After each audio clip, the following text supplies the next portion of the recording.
Olá, queridos, eu sou o Padre Rodrigo Carneiro e esse é o nosso canal, Atraídos pela Palavra de Deus.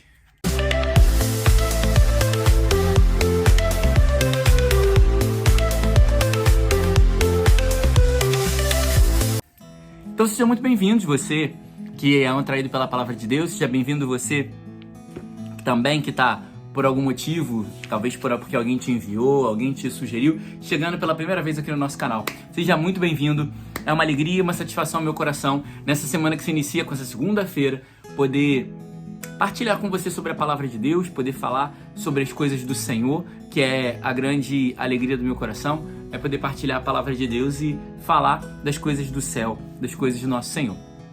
Então, bem, hoje, nessa segunda-feira, dia 11, nós celebramos o dia de Santa Clara, a Dama da Pobreza, né?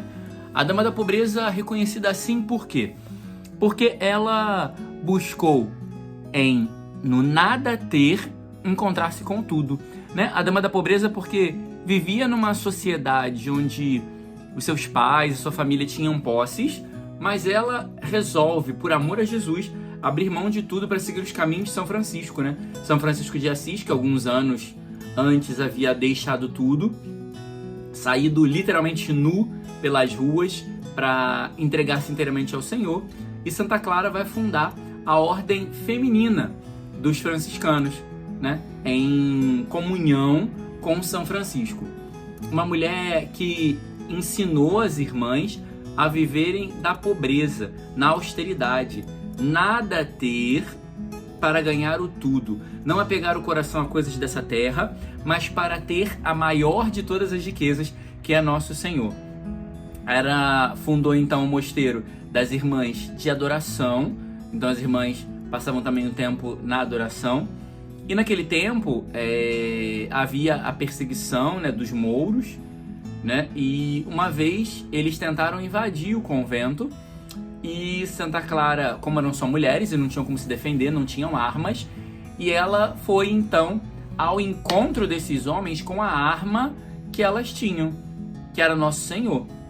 E aí ela vai para a janela com o ostensório, e aí a presença de Nosso Senhor, mas não só a presença, né, mas também a luz que bate no ostensório e resvala sobre aqueles homens os assusta, né? Uma luz muito forte, claro, a luz do sol refletindo, mas também o poder de Jesus, a glória do Senhor, impacta aqueles homens, alguns caem pelo chão e fogem, e não invadem o mosteiro e não fazem nada com aquelas mulheres. Então o que isso quer dizer? Quando a gente tem a Jesus como a nossa arma, porque muitas vezes hoje a gente usa armas, né?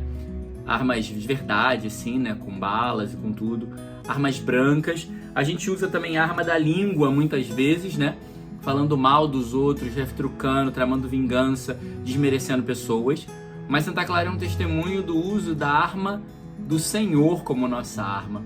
Da confiança no Senhor e que Ele vai resolver, ordenar e organizar todas as coisas. Então, meu refúgio e esperança é o Senhor. Tem uma música que fala isso.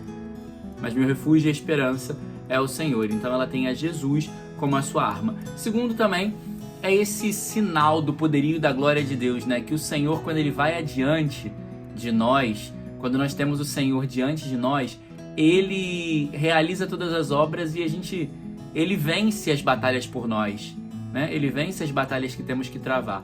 Então isso também é importante desse testemunho. Bem, vamos então. A primeira leitura de hoje, avançando no livro do Deuteronômio, nós vamos ver que o Senhor vai falar, né? Não temas e siga todos os seus caminhos, e me ames, e sirva ao Senhor.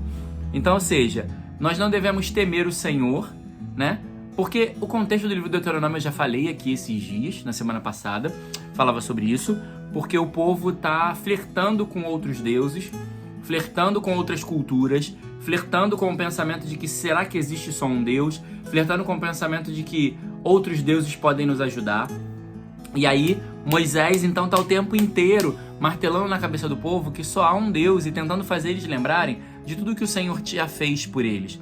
Então ele vai dizer que não devemos temer o Senhor, mas devemos seguir os seus caminhos, não se perder de Deus, porque o povo está se perdendo de Deus, está olhando para outras coisas, está criando outras convicções e ideias, criando outros pensamentos e ideologias. Então, ou seja, está deixando de seguir os caminhos do Senhor para se perder em outras coisas, para pensar se talvez não se pode ser como a gente pensa talvez hoje. Será que não é mais fácil um outro caminho? Será que não é mais cômodo um outro caminho? Será que não vai ser melhor se eu fizer um outro caminho?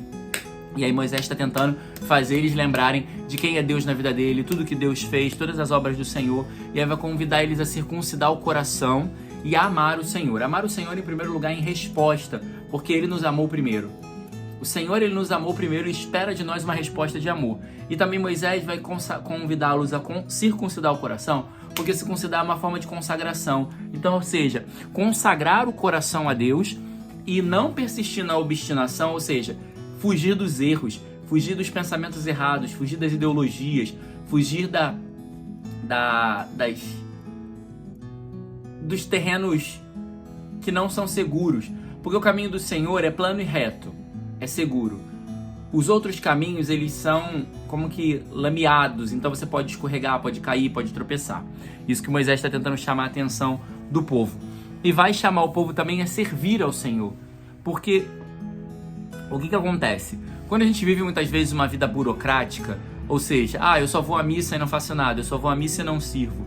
Isso vai me fazendo às vezes pensar, se eu tenho um outro compromisso ou uma outra coisa, eu não vou à missa. Porque a gente sem um serviço, a gente não tem vínculo, né? A gente não tem uma ligação. A gente só faz isso daqui, né? Mas o serviço, ele nos vincula com Deus. Então por isso também ele está chamando o povo ao serviço, a se vincular, a se comprometer mais com Deus. E vai dizer que, vocês não lembram que vocês saíram num pequeno grupo do Egito?